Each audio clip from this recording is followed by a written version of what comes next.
The United Nations Secretary-General has begun a 24-hour visit to Sri Lanka. Ban Ki-moon is pressing for unrestricted humanitarian access to nearly 300,000 civilians displaced by the recent army offensive against the Tamil Tigers. Human rights groups say conditions in the government-run camps where the refugees are being held are unacceptable. So, how is the visit going down with Sri Lankan military and also among the ordinary people? Well, the BBC's Laura Trevelyan is travelling with Mr. Ban and joins us now from a displaced persons camp. But Laura, what is it like there? What is Mr. Ban seeing? Well, it's very extraordinary. I can tell you what I'm seeing, which is barbed wire, and behind the barbed wire there are, in this particular area, 200,000 people who have fled the fighting.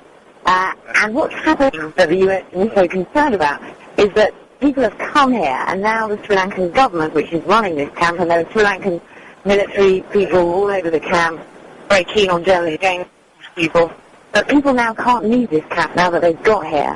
What's happening is they're being screened by the Sri Lankans who want to make sure that there are no Tamil Tigers amongst the people here. So the UN Secretary General is here to push for freedom of movement. He says people in this camp to be allowed to go and be reunited with their families. They shouldn't be held here. Because, of course, the worry is that what was for displaced people will become a detention centre. And I suppose also a real concern for Mr. Ban is that he's not getting the full picture about just how these people have been suffering. How much of that is a concern?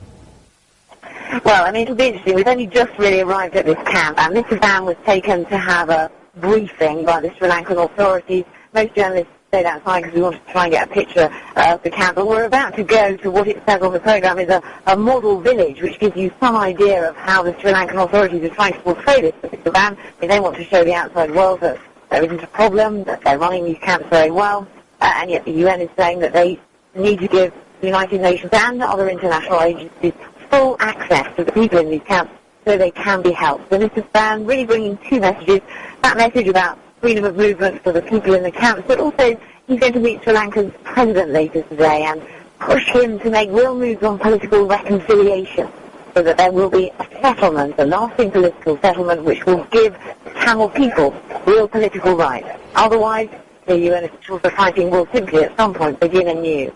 Laura in Sri Lanka, thank you for now. Joining us live is the BBC's Charles Haviland in Colombo. Charles, how are those messages going down with the Sri Lankan military, the Sri Lankan government?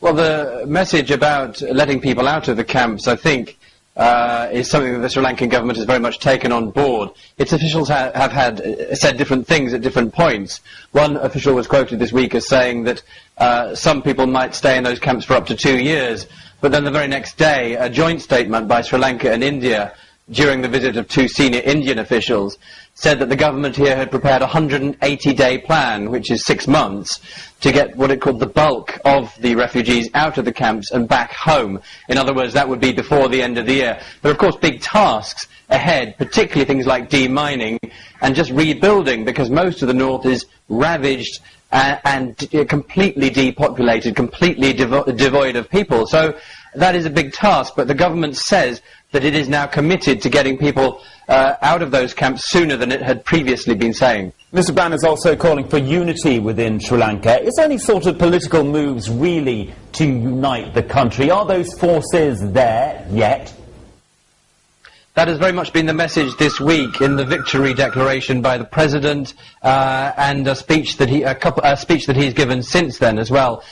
He said there must be no ethnic divisions, no consideration that there are minorities in Sri Lanka. We must be as brothers and sisters, and he has talked of the need for reconciliation. Now, there has been some bad feeling on the part of Tamils who say that during the victory celebrations this week they've been stopped at roadblocks and the police have forced them to fly the flag from their car, and they've just felt sort of victimized. Other people have been calling them stooges of the LTT. So there's just that on the surface, there's that baggage, and behind that there are decades of rights that the Tamil people say that they've been deprived of. So a lot of work to do in terms of ethnic reconciliation and unity here.